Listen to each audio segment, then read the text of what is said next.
Hello, everyone, and welcome to Dubai Wollobies. This is a podcast for all the lovely students of UOWD where we talk about all things student life.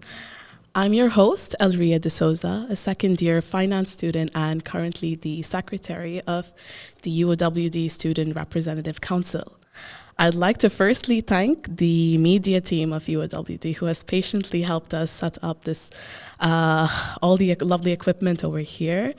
And by the time this goes up, the social media will also have been launched. So I'm very excited for that. And I hope you all check it out for updates and snippets.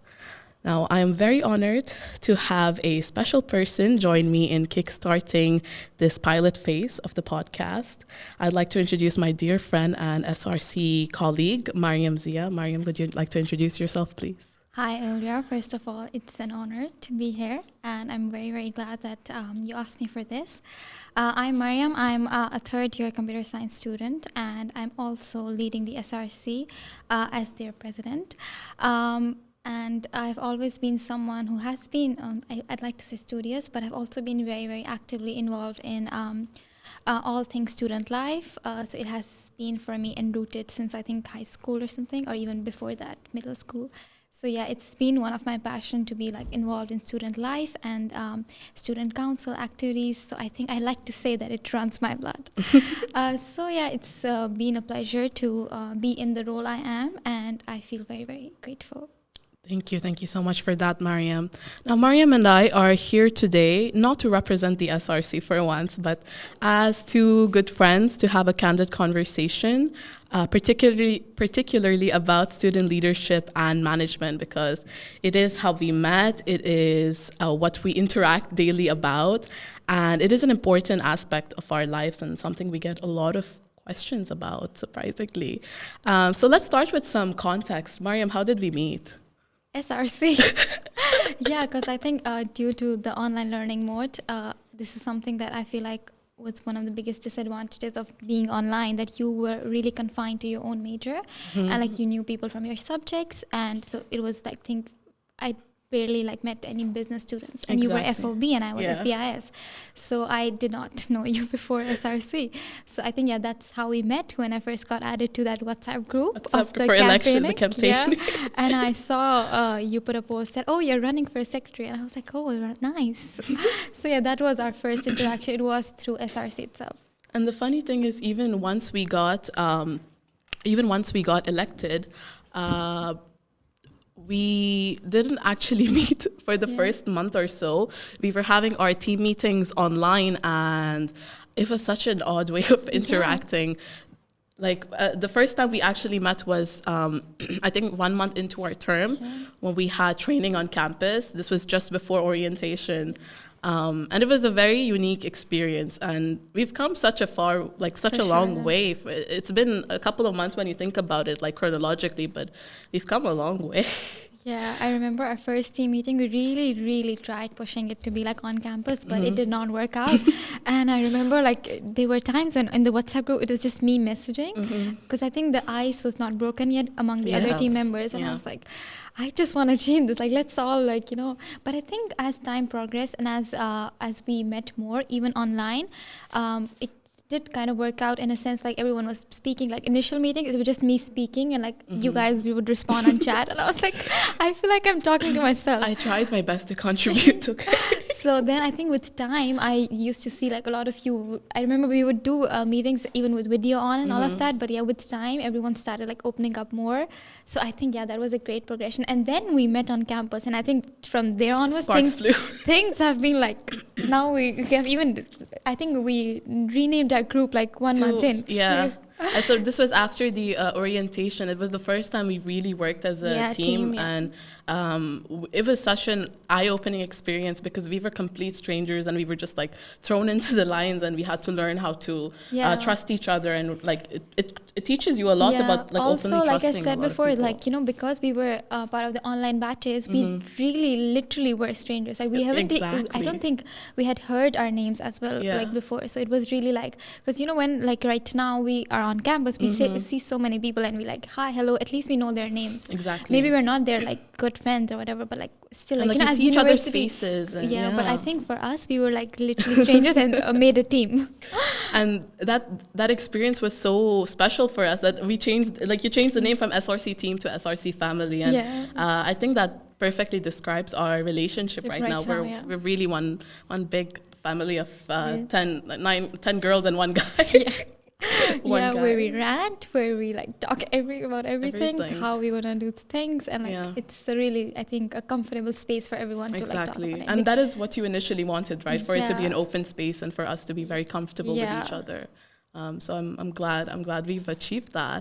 But why don't we tell our audience a bit about our what our role entails, because something we get asked a lot about is what do you guys actually do at the SRC? Like, I know that there's this position of president, vice president, secretary, treasurer, but what is it like to be a president, for example?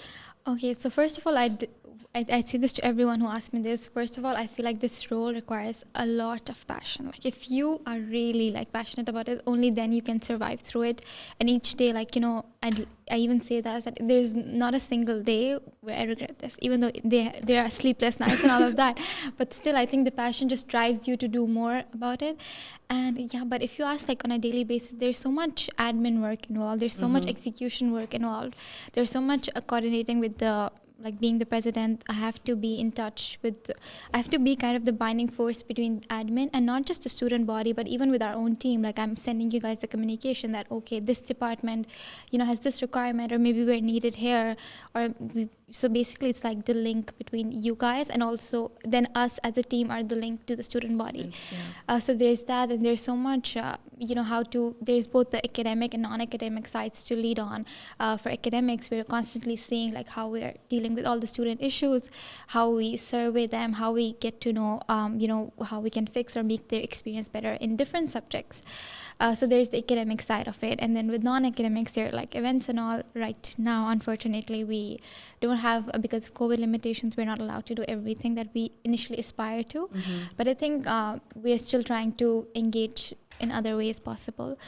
So there's both the academic and non-academic sides to deal with, and it ranges from emails to during the event execution, like cutting down tape for someone. Exactly. Oh, we've done it. We've literally rolled our hands up. Yeah, and I think I'd like to add this, that rolled our sleeves up. During during the first semester, because we did not have a lot of student body as volunteers, we would be like, I would be blowing balloons, and like we still kind of do sometimes. We do, but like we sometimes stay late. yeah, for events and all we do stay late, but I think initially it was just us doing it, just us, and then we realized that we need a lot of help for bigger things. You need a bigger team.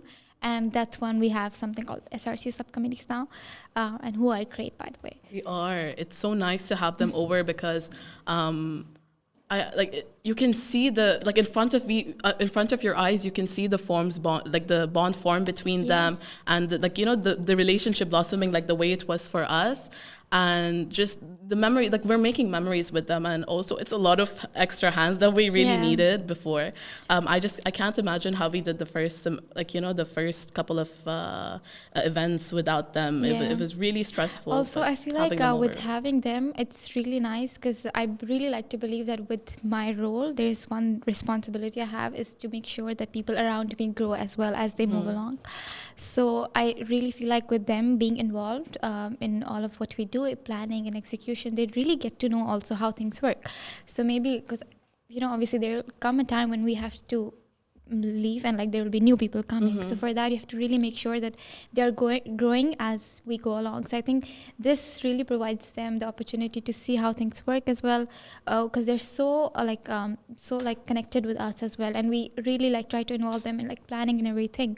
So yeah, I think it's great to have them. And I hope they take something great out of it too. For sure.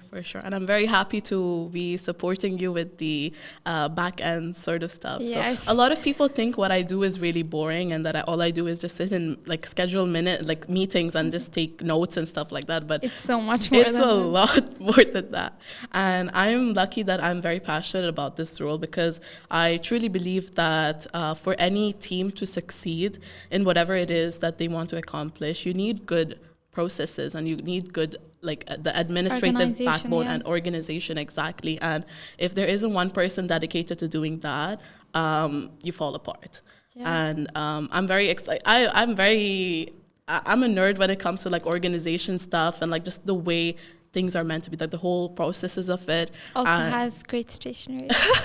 And I'm obsessed with stationery. That definitely helps. Like I'm always looking at productivity apps and always taking notes with and like motivating people with my stickers. I was very close to doing for my digital art, I was very close to doing a sticker, not a sticker, like a stationery TikTok, but this is a lot more better. I'm enjoying this a lot more because that would have been me alone. But that being said, my role has a lot to do with the administrative part of things. So it's not a very student-facing role, but a lot of things happen behind the scenes that we can't always explain because of how complicated things are, but I enjoy it nonetheless. And for anyone like in the future who might be listening to this, campaigning for either of these positions, like they're very different positions, but they complement each other very well, I think. And not just our positions, actually, any role in any student council, like they're there for a reason, and they're there to work with each other, because it's not a one-man job. It's not a one-woman job either. It is a team. It is a team. It is teamwork. But the most pressing question that I'd like to ask you, Maryam, is, you kind of touched on this, but why are you in student leadership? What do you get out of it? Yeah, so like I mentioned before, I'm someone who has been highly involved in all of this. And I remember when this opportunity came, I felt like I was losing my mind being online, because I just used to think that there's so much like I wanted to do as being a university student. And like I said, I was so used to being involved in student council and all of that and student activities. So when this opportunity came through, I was like, oh, it just came for me. So yeah, that is because of my history of being involved, it was one reason.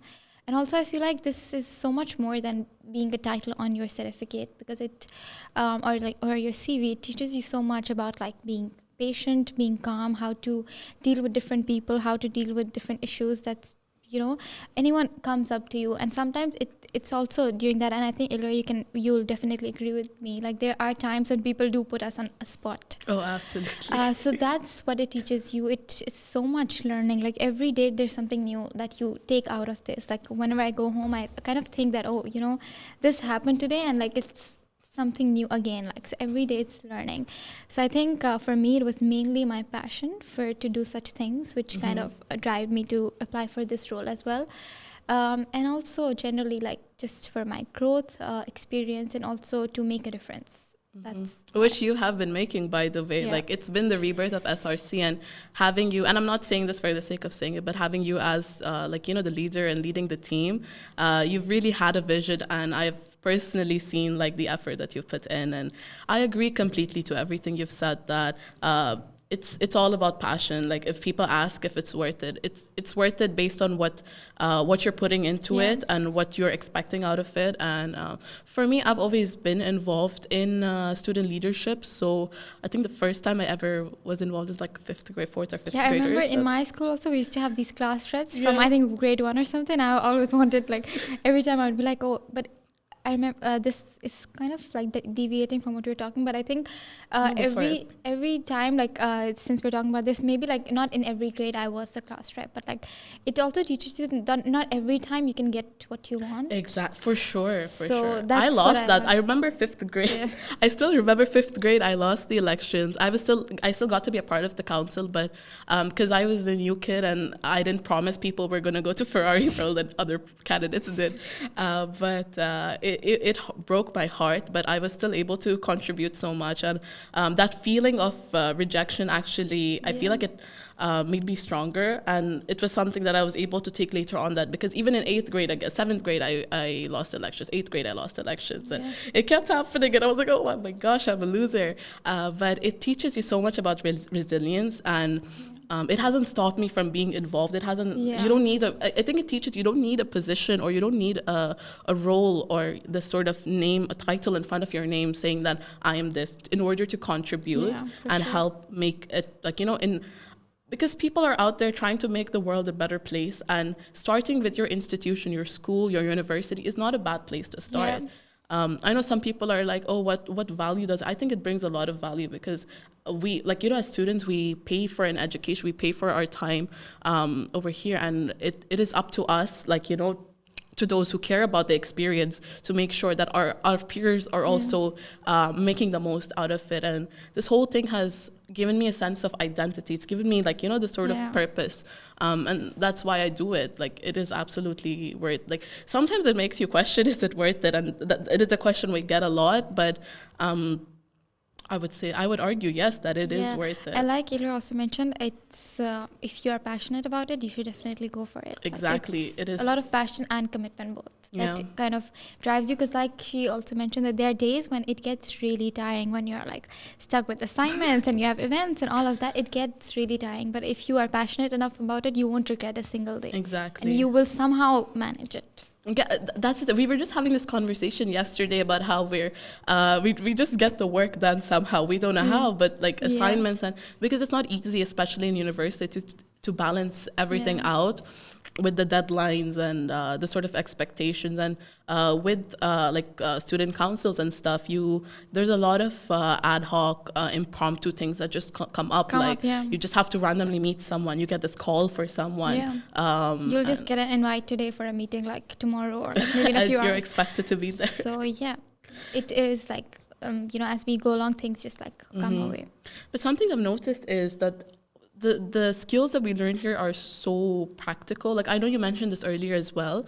Like, I've seen how I've been able to apply these to like internships and like, you know, just like other aspects of my life, or just, you know, I used to be very bad at negotiating, for example. I would just like throw a fit and be like, okay, like this is what I want. But over time, it teaches you to be a bit more, I'd say, diplomatic, a bit more patient and understanding, and seeing what it is other people want. And how can you help, like, you know, get the best out of both people, like to make the deal sweeter for everyone. And these are things that I wouldn't have expected coming into this role. Also, I think one of the most important skills that these roles kind of give you, or like being part of student leadership, is communication. Like how to communicate with different kinds of people, with different opinions, different point of views. And like we mentioned before, like sometimes people just put you on spot.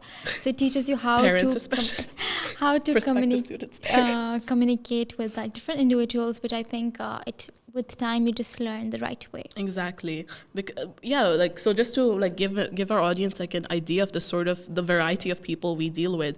We deal with current students, we deal with staff and teaching faculty, we deal with prospective students and their families, and like all this supporting staff. Like, there are so many departments in university, and external people as well, like guests and vendors, and just like, you know, and if in events where anything is happening, like dealing with all these external stakeholders as well, and also keeping in mind that there are lots of procedures and that are even above us, like on like an external level, and keeping all of this in mind, it teaches you so much. For it's sure. a very gratifying experience.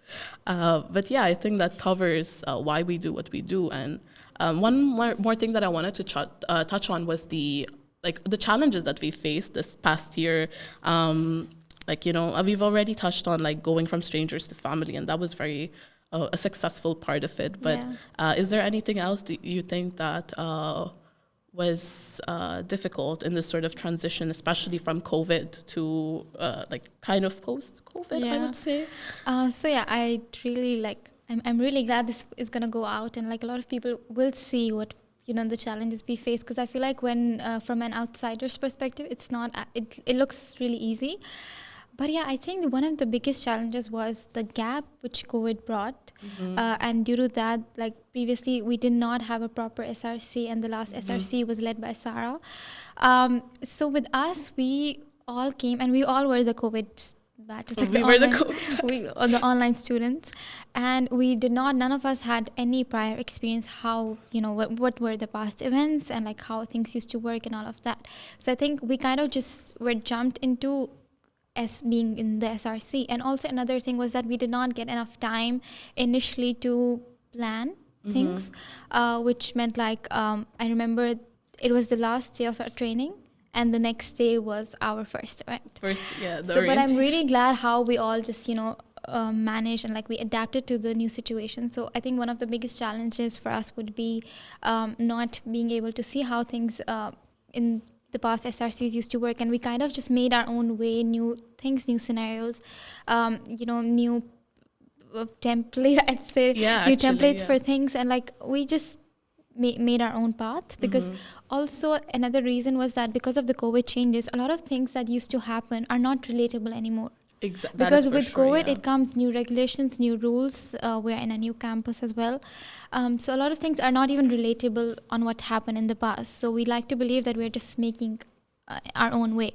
But I'll also like to mention, and I want to thank Sarah and Fawaz. These two people really, really I think initially helped us a lot with their advices, and because they're really experienced in these roles.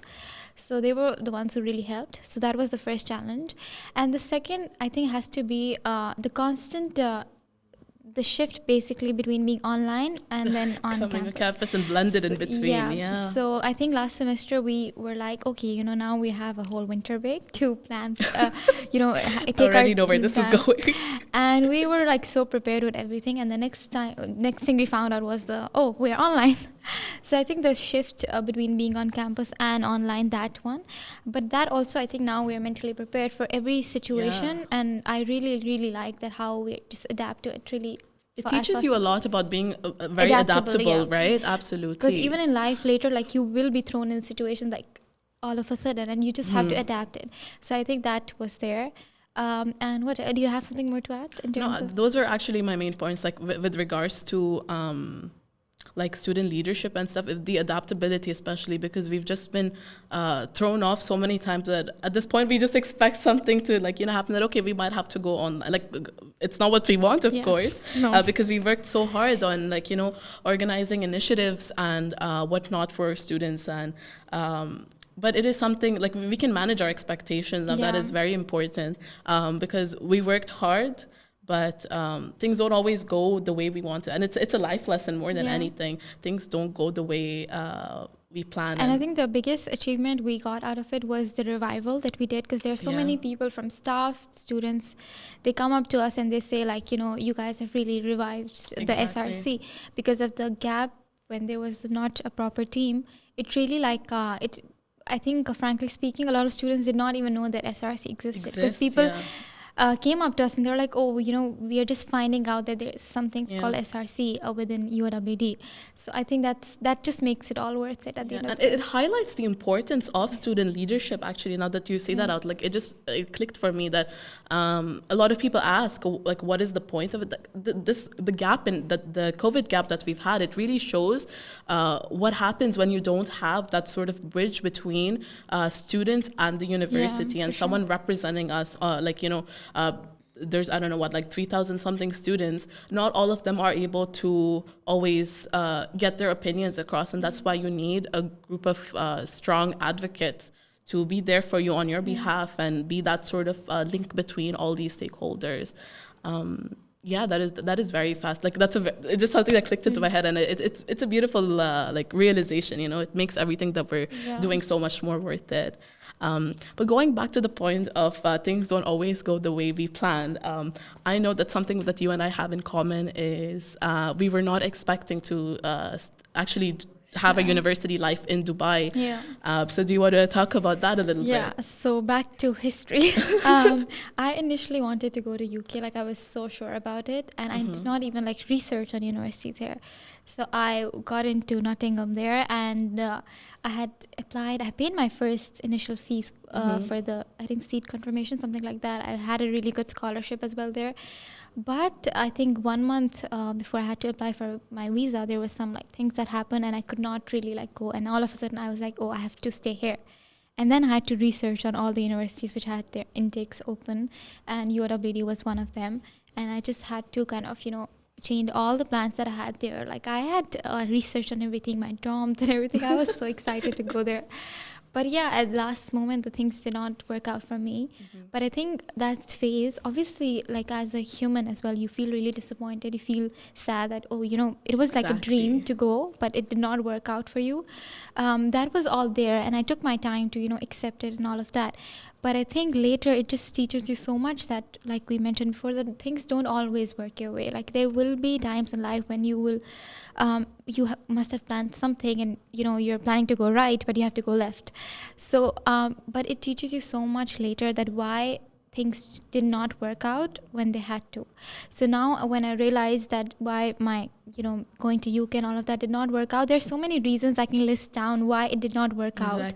And today, like, I'm so grateful to say that, I'm here. I love the life here. I love being, involved in whatever I am today here. So yeah, I don't think I would have wanted it any other way possible. But yeah, I think it's really like an important lesson in life that you need to accept whatever comes your way. In terms of like if things don't work out in that situation, you really need to accept the like we mentioned, maybe it can be a rejection, it can be something which is not in your hold and it won't just work out.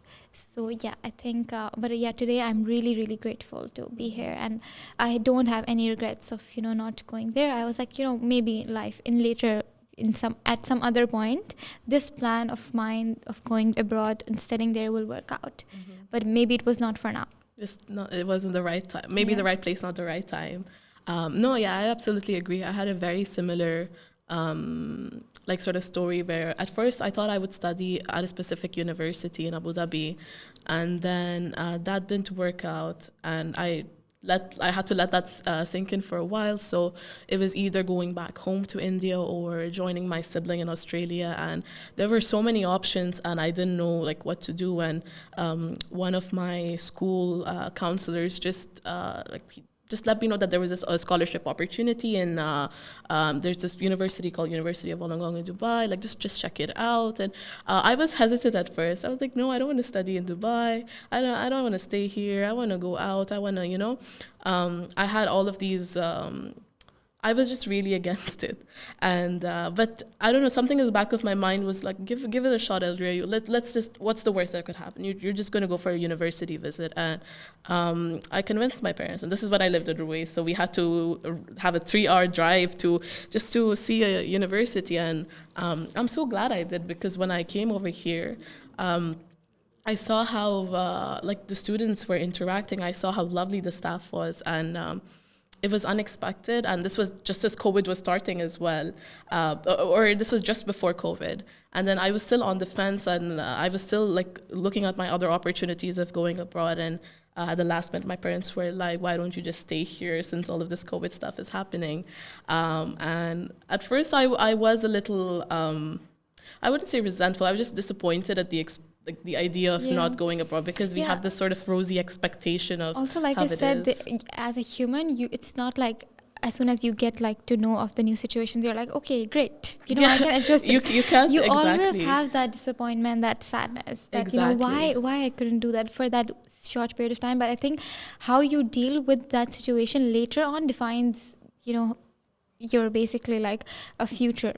In terms of like, will you settle in the new place or the new situations, or will you not? So I think that the sooner you accept, the sooner you'll be like landed in a good position. I'll be honest, I didn't accept it very well at the beginning. I have to be transparent about that.